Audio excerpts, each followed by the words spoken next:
রামু থেকে গর্জিনিয়া যাওয়ার পথে বাসে একজন মাঝবয়সী ভিক্ষুক আমাকে বলল, খুব তাড়াতাড়ি নাকি আমি এক ডাকিনীর খপ্পরে পড়ব। কথাটা শুনে আমি সাংঘাতিক রকম ঘাবড়ে গেলাম। আমার ঘাবড়ে যাওয়ারই কথা, কারণ ডাকিনীর খপ্পরে পড়া তো ভারী সাংঘাতিক ঘটনা। তাছাড়া আমি এর আগে কখনো কোনো ডাকিনীর খপ্পরে পড়িনি। সত্যিকারের ডাকিনীরা দেখতে কেমন হয় তাও জানি না। তবে এই ইন্টারনেটের যুগেও যে ডাকিনীর মুখোমুখি হওয়া সম্ভব, সেই কথাটা ভেবেও খানিকটা ভ্যাবাচ্যাকা খেয়ে গেলাম। তবে ভিক্ষুক আমায় অভয় দিয়ে বলল, অসুবিধে নেই, এই শঙ্খটি ডাকিনীর হাত থেকে রক্ষা করবে। বলেই আমার ডান বাহুতে ভিক্ষুক একটা ছোট্ট নীল রঙের শঙ্খ বেঁধে দিল।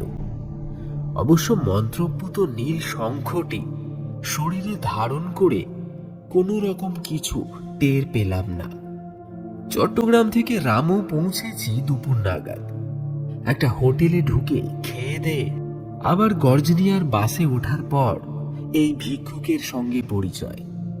এবং তিনি মাঝ বয়সী তা আগেই বলেছি। তার মাথা নিখুঁতভাবে কামানো, পরনে লাল রঙের গেরুয়া। এই ধরনের পোশাককে বৌদ্ধরা চিবর বলে। ভিক্ষুককে আমি আমার নাম বললাম এবং তার সঙ্গে গর্জিনিয়া যাওয়ার কারণটাও তাকে জানালাম। ভিক্ষুক নিজেও গর্জনিয়া যাবে। ওইখানেই একটা মঠে নাকি থাকে তিনি, নাম এথিন লামা। ভিক্ষুকের নাম এথিন লামা শুনে আমি অবাক হলাম। এথিন লামা বলল, তার জন্ম রামুতে হলেও তরুণ বয়সে তিব্বতে চলে গিয়েছিলেন তিনি। প্রায় ৩০ বছর তিব্বতের একটি নির্জন গুম্ফায় ছিলেন। পাঞ্চেন নামে এক লামার কাছে গুপ্ততন্ত্রবিদ্যা অধ্যয়ন করেছেন। তারপর রামুতে ফিরে এসেছেন। রামুর লোকজন তাকে এথিন লামা বলেই ডাকে। তিনি নাকি অশুভ শক্তি নাশ করেন, এই উদ্দেশ্যে এখানে ওখানে ঘুরে বেড়ান। এসব শুনে আমি কৌতূহল বোধ করলাম। তিব্বত নিয়ে আমার উৎসাহ আছে। শুনেছি তিব্বতের লামারা নানান রকমের গুপ্ত মন্ত্র জানে, তারা নাকি উড়তেও পারে। কথাটা সত্যি কিনা জিজ্ঞেস করতে এথিন লামা কিছু বলল না। তিনি কেবল স্থিরভাবে মিটমিট করে আমার দিকে চেয়ে হাসতে লাগলেন। গর্জিনিয়া পৌঁছতে পৌঁছতে বিকেল হলো। বাস থেকে নেমে রাস্তার পাশে একটা কড়ই গাছের নিচে দাঁড়ালাম। ছোট কাকা আমাকে এখানেই অপেক্ষা করতে বলেছেন। ছোট কাকা রামুতে সেটেল হওয়ার পর থেকেই আমায় অনেকবার যেতে বলেছিলেন। যাব যাব করেও এর আগে আর আসা হয়নি। এবার এইচএসসি পরীক্ষাটা মিটে যেতে একটা ফুরসত পাওয়া গেল। রামু থেকে কক্সবাজারের দূরত্ব মাত্র 25 কিলোমিটার। মানে সমুদ্র দেখার লোভও ছিল একটা। আমি যখন কড়ই গাছটার নিচে দাঁড়িয়ে আছি, তখন আমার পাশেই দাঁড়িয়েছিলেন সেই এথিন লামাও। জায়গাটা বাজারের মতন। রাস্তার দুপাশে স্থানীয় আদিবাসীরা বাঁশের ঝুড়িতে আদা, আনারস, কাঁকরোল, কাঁচা কলা এইসব নিয়ে বসেছে। গর্জনিয়া রামুরই একটি ইউনিয়ন। রামু সদরের অনেকটা পূব দিকে অবস্থিত। প্রচুর আনারস আর আদা ফলে এখানে। বৌদ্ধ মন্দিরের জন্য বিখ্যাত গর্জনিয়া। কাছেই রাস্তার উপরে একটি বৌদ্ধ মঠ। এথিন লামা হাত তুলে মঠটি দেখিয়ে বলল, আমি ওই মঠেই থাকি। বেশ বড় মঠ, কাঠের চূড়াটি ধবধবে সাদা। আমি বললাম, বাহ, ভারী সুন্দর। এথিন লামা হাসল। কড়ই গাছের নিচে একটা চায়ের স্টল আছে। তার বেঞ্চে একটি অল্প বয়সী রাখাইন ছেলে চা বানাচ্ছে। এরই মধ্যে আমার সঙ্গে এথেন লামার বেশ খাতির হয়ে গেছে। হাজার হলেও আমাকে একটি নীল শঙ্খ উপহার দিয়েছেন তিনি। কাজেই বললাম, চলুন না চা খাই। এথেন লামা রাজি হলেন।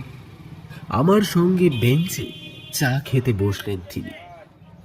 চা খাওয়া শেষ হয়ে গেলে আমি বললাম, আজ আর সময় হবে না, কাল সকালের দিকে আপনার মঠে আসবো খুন। এথেন লামা মাথা নাড়ল, তারপর দাঁত বের করে একটা মুচকি হাসি দিল। ঠিক তখনই দূর থেকে রাস্তার ওপারে ছোট কাকাকে একটি গাছের নিচে দাঁড়িয়ে থাকতে দেখলাম। আমি এথেন লামার কাছে বিদায় নিয়ে রাস্তা পার হয়ে ছোট কাকার কাছে যেতেই কাকা আমায় জড়িয়ে ধরলেন। তারপর বললেন, আরে আয় আয় আয় আয় আয়, এদিকে আয়, এদিকে আয়। ছোট কাকার আগে চট্টগ্রামে মোটর পার্টসের ব্যবসা ছিল। তার আগে সেনাবাহিনীতে চাকরি করতেন। এখন ওসব ছেড়ে গর্জনিয়ার জমি কিনে আদা আর আনারস চাষ করছে। ছোট্ট টিলার উপর তার বাংলো বাড়ি। ছোট কাকা আর কাকিমার একটাই মেয়ে, তার নাম শ্রেয়া। সে আমেরিকা থেকে এখন পড়াশোনা করছে। বৌদ্ধ মঠের পাশ দিয়ে উঠে গেছে বাঁকানো লাল মাটির পথটা। দুপাশে রেইন ট্রি আর ইউক্যালিপটাস। বেলা শেষে অজস্র পাখি কিচিরমিচির করছে। একটা খরগোশ দৌড়ে রাস্তা পার হলো। গাছ থেকে সরসর করে নেমে এলো একটা কাঠবেড়ালি, আর ঝিঝির ডাকে কান পাতা একেবারেই দাঁড়। চারিদিকে একটা মনোরম আলো ছড়িয়ে আছে। গাছতলায় কেমন একটা ছায়া ছায়া ভাব। ভারী সুন্দর জায়গাটা। রোমেলকে মিস করছি। রোমেল আমার বন্ধু, একই কলেজে থেকে এবার এইচএসসি দিয়েছি। রোমেলও গর্জিনিয়া আসতে চেয়েছিল, কিন্তু হঠাৎ করেই বেচারা জ্বরে পড়ে গেল। ওদিকে হাঁটতে হাঁটতে পথটা যেখানে শেষ হলো সেখানে সাদা রং করা কাঠের একটা বেড়া, মাঝখানে গেট, দুপাশে দুটো ইপিল ইপিল গাছ, তারপরে লন, এক পাশে ফুলের গাছ, অন্য পাশে ছবির মতন সাদা রং করা কাঠের একটা বাংলো। একতলা আর দোতলায় বিদেশি ধাঁচের গড়াধীন জানালা। জানালার ফ্রেমের রং সবুজ। মনে হলো যেন রূপকথার রাজ্যে চলে এসেছি। বাংলোটার পিছনের ঢালে সম্ভবত আদার ক্ষেত আর আনারসের বাগান আছে। বাংলোর সামনে একটা জিপ। কাকিমা আমাকে দেখে এগিয়ে এলেন, তারপর বললেন, তাহলে এলি শেষ পর্যন্ত? আমি হাসলাম। ছোট কাকা বললেন, মিলি, তোমরা বসে কথা বলো, আমি চট করে একবার বাজার থেকে ঘুরে আসি। এই বলে ছোট কাকা জিপের দিকে এগিয়ে গেলেন। কাকিমা বললেন, খরগোশ পেলে এনো, কিন্তু শান্তা খরগোশের মাংস খেতে চেয়েছে। আচ্ছা ঠিক আছে। বলেই ছোট কাকা জিপে উঠে গাড়ি স্টার্ট দিয়ে সেখান থেকে রওনা হলেন। সূর্য ডুবতে এখনো অনেক দেরি। শেষ বেলায় চারিদিকে যথেষ্ট আলো ছিল। আমরা লনেই বসলাম। বেতের চেয়ার পাতা ছিল সেখানে। এলোমেলো ফুরফুরে বাতাস বইছিল। আকাশের রং বদলে যাচ্ছিল খুব দ্রুত। একজন অল্প বয়সী ছেলে এলো, হাতে একটা ট্রে, ট্রেতে চায়ের পট আর কাপ। ছেলেটির গড়ন ছোটখাটো, শরীর হলদে রঙের, গলায় সাদা শঙ্খের একটা মাদুলি। ছেলেটির পরনে সবুজ রঙের শাড়ো আর সাদা রঙের ফতুয়া। ছেলেটিকে রাখাইন বলে মনে হলো। রামুতে রাখাইনদের সংখ্যা উল্লেখযোগ্য। টেবিলের উপর চা রেখে চলে গেল ছেলেটি। কাকিমা ঝুঁকে চায়ের কাপ তুলে নিতে নিতে বললেন, ওর নাম মংছিন। ছেলেটা রাখাইন, বৌদ্ধ, বেশ বিশ্বস্ত আর ধার্মিকও। এথিন নামে এক তান্ত্রিক লামার শিষ্য। আমি চায়ের কাপ হাতে তুলছি, কিন্তু চুমুক দেওয়ার আগেই আমার হাত শূন্যে থমকে গেল। আমি বললাম, এথিন লামা মানে নিচের ওই বৌদ্ধ মঠে থাকে? হ্যাঁ, তুই চিনলি কি করে? এখানে আসার সময় বাসে দেখা হয়েছিল, বললাম না? চায়ে চুমুক দিতে দিতে কথাটা বললাম। শুনেছি ওই ভিক্ষুক নাকি শুনলে ভাসতেও পারে। তার সঙ্গে তো আমার কত কথা হলো, কই এই ব্যাপারে তো সে কিছু বলল না। অকাল্ট সায়েন্স নিয়ে কাকিমার বেশ আগ্রহ আছে। তার লাইব্রেরিতে অকাল্ট সায়েন্স বিষয়ক অনেক বই আছে। এথিন লামা সম্বন্ধে তার জানারই কথা। কাকিমা বললেন, মংছিং নামে ওই ছেলেটা নাকি একবার এথিন লামাকে উড়তেও দেখেছে। কিন্তু সত্যি কি তিব্বতের লামারা উঠতে পারে? না, সবাই পারে না, কেউ কেউ পারে। যাদের কাজ হলো পৃথিবী থেকে অশুভ শক্তিকে দূর করা, শুধু তারাই পারে। আর যখন কেউই আমাদের আকাশে উড়তে দেখেনি, তখন অবিশ্বাস করার কোনো মানেই হয় না। তুমি কখনো এথিন লামাকে উঠতে দেখেছো? না, তবে মংছিং উঠতে দেখেছে। মংছিং মিথ্যে কথা বলার লোক নয়, অন্তত আমাদের কাছে তো নয়ই। তিব্বতের লামাদের ওপর লেখা তোকে একটা বই দেব পড়তে। বইটা পড়লেই সব বুঝতে পারবি। আমি কিছু একটা বলতে যাব, তখন দূর থেকে একটা মেয়েকে আসতে দেখলাম। পরনে ফোলা সাদা শার্ট আর নীল রঙের লং স্কার্ট, পায়ে কেটস, মুখটা খুব চেনা চেনা ঠেকল। মেয়েটা কাছে আসতেই আমি ভয়ানক চমকে উঠলাম। মেয়েটি বেশ লম্বা, এক মাথা কোঁকড়ানো চুল, শ্যামলা আর মিষ্টি চেহারা, চোখে একটা চশমা। কাকিমা বলল, আবির, এ হলো শান্তা, এবার এইচএসসি দিল। আমার এক বান্ধবীর মেয়ে, ওরা সিলেট থাকে। শান্তা আজ সকালেই এসেছে, কিছুদিন বেড়াবে এখানে। ও, আমার শরীরে একটা হিমস্রোত বয়ে যায়। শান্তাকে আমি এর আগেও দেখেছি, তবে ঠিক সামনাসামনি নয়। রোমেলদের পারিবারিক অ্যালবামে শান্তার ছবি দেখেছি, আর এ বিষয়ে আমার ভুল হওয়ার কথা নয়। রোমেলকে আমি জিজ্ঞেস করেছিলাম, এই মেয়েটির নাম কি রে? রোমেল বলেছিল, শান্তা, আমার খুড়তুতো বোন স্বপ্নার বান্ধবী। স্বপ্নারা যে সিলেটে থাকে সেটা আমি রোমেলের কাছ থেকেই জেনেছিলাম। আমি বললাম, কি মায়াবী চেহারা। রোমেল বলল, হ্যাঁ, গত বছর শান্তারা সপরিবারে কক্সবাজার বেড়াতে গেছিল। শান্তার এক মামা রামুতে থাকেন। কক্সবাজার থেকে রামুতে যাওয়ার সময় একটা বৌদ্ধ বিহারের কাছে রোড অ্যাক্সিডেন্টে শান্তা সহ সবাই মারা যায়।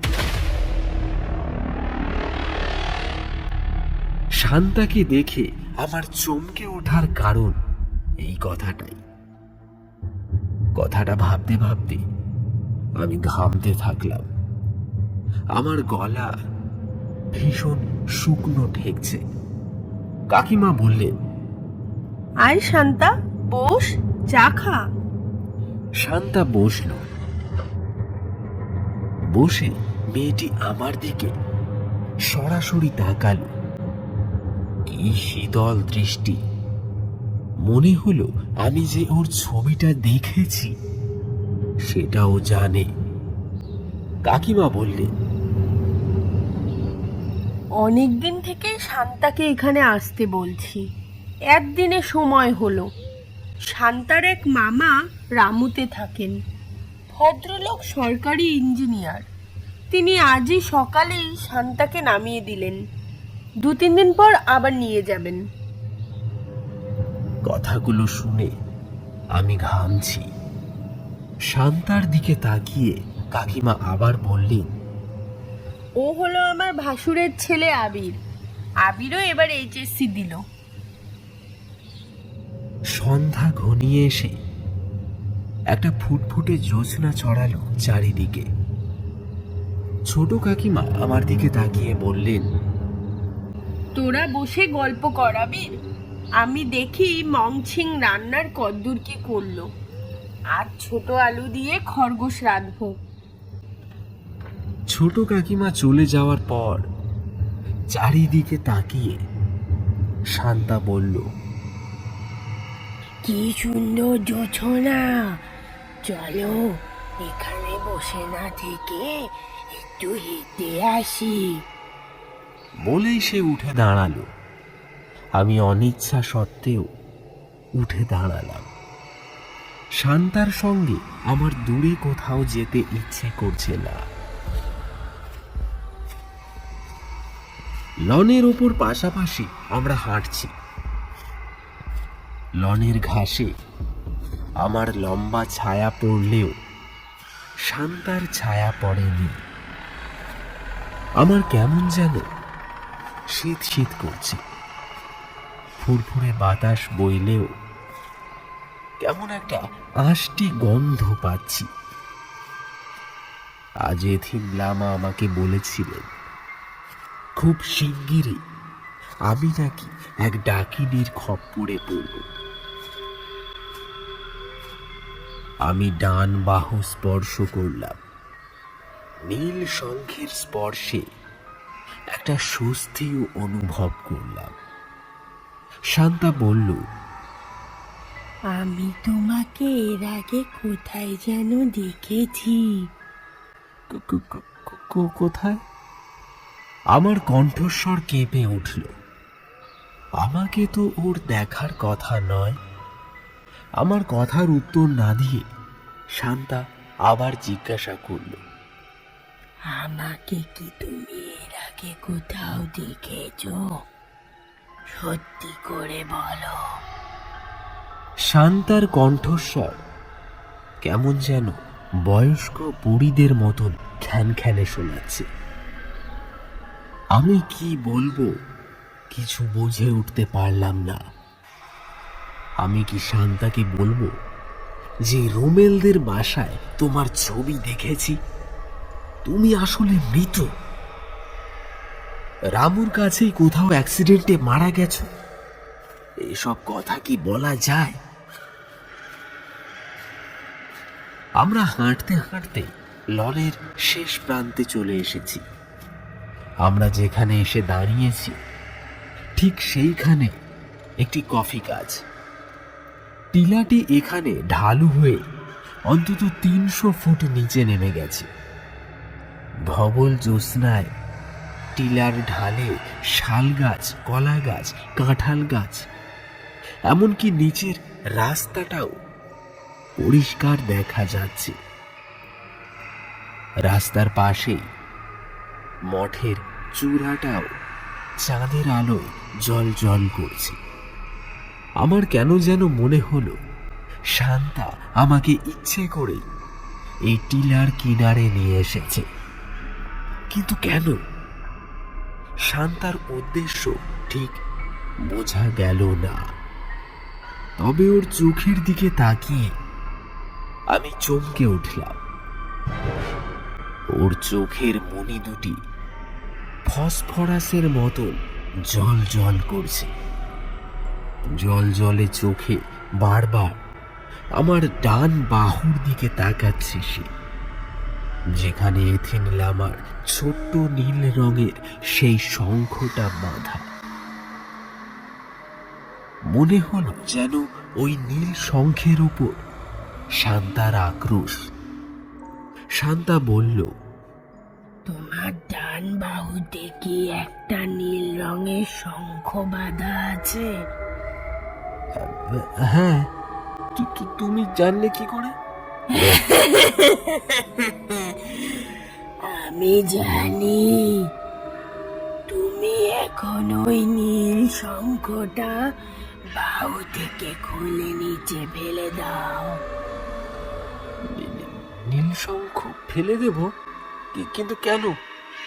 কেন ফেলে দেব? আমার নিঃশ্বাস আরো দ্রুত হয়ে উঠেছে। শান্তা ধমকের সুরে বলল, ওসব মাদুলিতে কাজ হয় না। তারপর কণ্ঠস্বর নরম করে বলল, তাছাড়া আজকে আমি তোমাকে একটা আশ্চর্য দেশে নিয়ে যাব, যেখানে দিনও হয় না আর রাতও হয় না। শান্তার কথাটা শেষ হলো না। কফি গাছের ওপাশ থেকে কে যেন বেরিয়ে এলো। খসখসে কণ্ঠে সে বলল, কেমন আছো? কে কে? আমি এথিন লামা। ও ও আপনি? কিন্তু এথিন লামা এখানে এলো কিভাবে? আগে আসেনি তো। তবে এথিন লামাকে দেখে শান্তা যে ভয় পেয়েছে তা ঠিক বুঝতে পারলাম। শান্তার মুখ কেমন ফ্যাকাশে হয়ে উঠেছে। আমার দিকে ফিসফিস করে সে বলল, চলো এখান থেকে চলে যাই, ওই লোকটা ভালো না। আমি কতকটা রুক্ষ কণ্ঠেই বললাম, তুমি যাও, আমি আসছি। শান্তা দ্রুত হাঁটতে থাকে। পেছন দিকে একবারও সে ফিরে তাকালো না। আমি মুখ ফিরিয়ে কফি গাছের দিকে তাকিয়ে দেখি ওখানে এথিন লামা নেই। যেন এথিন লামা আসেইনি। গম্ভীর বিস্ময় নিয়ে বাংলোয় ফিরে এলাম আমি। রাতে খাওয়া তেমন জমল না। খরগোশের মাংস সেই বরাবরের মতনই ঠেকল। ছোট কাকা সেনাবাহিনীতে থাকার সময় সুন্দরবনের গভীর অরণ্যে অজগর শিকারের কাহিনী বলছে। শান্তা মন দিয়ে শুনে যাচ্ছে। আমি কিচেনে এলাম। মংসিং প্লেট আর গ্লাস ধুচ্ছিল। কাকিমা উনুনের সামনে দাঁড়িয়ে, হাতে একটা ভর্তি দুধের সসপেন। কাকিমাকে আমি ফিসফিস করে জিজ্ঞাসা করলাম, আচ্ছা শান্তার মা তোমার ঠিক কিরকম বান্ধবী হয় বলো তো? কাকিমা ভুরু কুঁচকে আমায় বললে, কেন রে হঠাৎ? এমনি বলো না। শান্তার মা আর আমি একসাথেই কলেজে পড়েছি, তারপর ওর বিয়ে হয়ে গেল। মাঝে মাঝে টেলিফোনে যোগাযোগ ছিল, এই আর কি। অনেকদিন কি দেখা সাক্ষাৎ হয় না? না, কিন্তু তুই কি করে জানলি রে? কিন্তু জানিস আবির, সকালে আমার একটা খটকা লেগেছিল। কি খটকা? আজ সকালে শান্তা যখন এলো তখন ওকে বললাম বাড়ি চিনলে কি করে। শান্তা এড়িয়ে গেল, বলল ওর এক মামা নাকি টিলার নিচে নামিয়ে দিয়ে গেছে। ভদ্রলোক ওপরে উঠে এলেন না বলেই কেমন যেন খটকা লাগলো। শান্তার সঙ্গে কোনো ব্যাগ ট্যাগও ছিল না।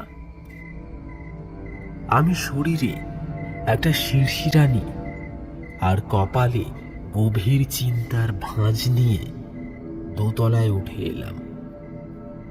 তার আগে কাকিমার লাইব্রেরি থেকে একটা বই নিয়ে নিলাম।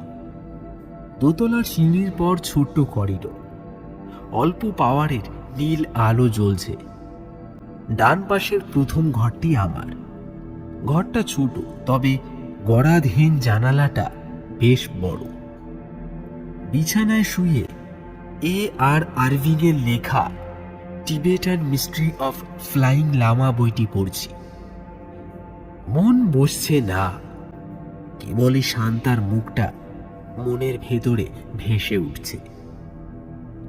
রোমেল বলেছিল গত বছর শান্তারা সপরিবারে কক্সবাজার বেড়াতে গিয়ে রামুর কাছে রোড অ্যাক্সিডেন্টে মারা গেছে। ওদিকে কাকিমা বললেন শান্তাকে আজ সকালে ওর এক মামা দিয়ে গেলেন। ঠিক কোথায় অ্যাক্সিডেন্ট হয়েছিল? শান্তা যদি অ্যাক্সিডেন্টেই মারা যায় তাহলে শান্তা এলোই বা কেন, আর কিভাবে এলো? মৃত্যুর পরেও কি বেঁচে থাকা সম্ভব? এসব চিন্তা সরিয়ে বই পড়ার চেষ্টা করি। Tibetan mystery of flying Lama বইটি পড়ে বুঝতে চেষ্টা করি লামারা সত্যি উড়তে পারে কিনা। লামারা উড়তে পারে কিনা সেটা জানতে 1938 সালে ব্রিটিশ নেভির সদস্য A.R. আরভিং তিব্বতে গিয়েছিলেন। বইতে সেই অভিজ্ঞতাই বর্ণনা করা হয়েছে। তিনি নাকি লামাদের উড়তে দেখেছেন, কিন্তু কথাটা কতটুকুই বা সত্যি? এথিন লামাও কি উড়তে পারে? মংচিং নাকি এথিন লামাকে উড়তে দেখেছে। ঘুম আসছিল না। ঘর অন্ধকার। ঘরে রিডিং ল্যাম্পের আলো জ্বলছে। সেই আলোয় হঠাৎ দেখলাম দরজার কাছে শান্তা দাঁড়িয়ে আছে, কিন্তু দরজা তো বন্ধ ছিল। ও এলো কি করে? শান্তার পরনে একটা সাদা নাইটি। আমি আতঙ্কে সোজা হয়ে বসলাম। হাত থেকে আমার বইটা খসে পড়ল। শান্তা খ্যানখ্যানে কণ্ঠে বলে উঠল, তখন তুমি কিচেনে মিলি কাকিমাকে বললে আমাদের সম্পর্কে খোঁজ খবর করতে। আমি চমকে উঠলাম। ও জানলো কি করে? কিচেনে মংছিং ছাড়া আর অন্য কেউ ছিল না। মুহূর্তে আমি এক লাফে জানালার কাছে চলে আসলাম। গড়াধীন জানালাটা খোলা। জানালার ওপাশে একটি গালিচা শূন্যে ভাসছে। গালিচার উপরে দাঁড়িয়ে এথিন লামা। আমি বিস্মিত হব কি? পরক্ষণে নিজেকে গালিচার উপর আবিষ্কার করলাম। গালিচা খানিকটা সরে অনেকখানি ওপরে উঠে এলো, ঠিক লনের উপর। জ্যোৎস্নার আলোয় লন আলোকিত, যেন দিনের বেলা। নিচে তাকিয়ে দেখি জানালা দিয়ে অনেকখানি কয়লার গুঁড়ো ছিটকে বেরিয়ে এসে ঘূর্ণির আকার ধারণ করল। গালিচাটা তখন দুলছে। কয়লার গুঁড়ো নারী মূর্তি ধারণ করে গালিচা ঘিরে আকাশে ঘুরপাক খেতে লাগলো। আর রক্ত হেম করা একটা খল খল হাসি চতুর্দিকে ছড়িয়ে পড়তে লাগলো। ধীরে ধীরে কালো নারী মূর্তি শূন্যে মিলিয়ে গেল।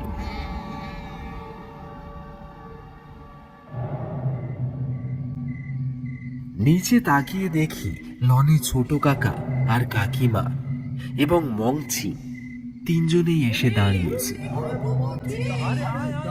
তারা চিৎকার করে কি যেন বলছে। এথিন লামা ধীরে ধীরে গালিচাটা নিচে নামিয়ে আনল।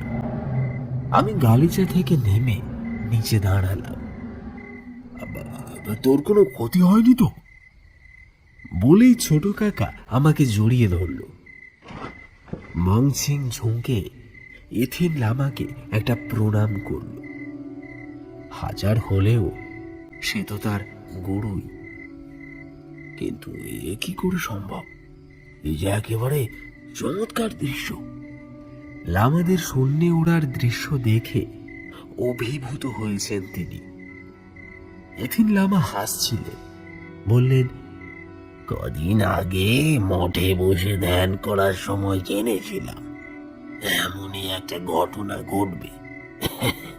তাই রামুতে বাসে উঠে এর পাশেই বসি বলে আমাকে দেখালো।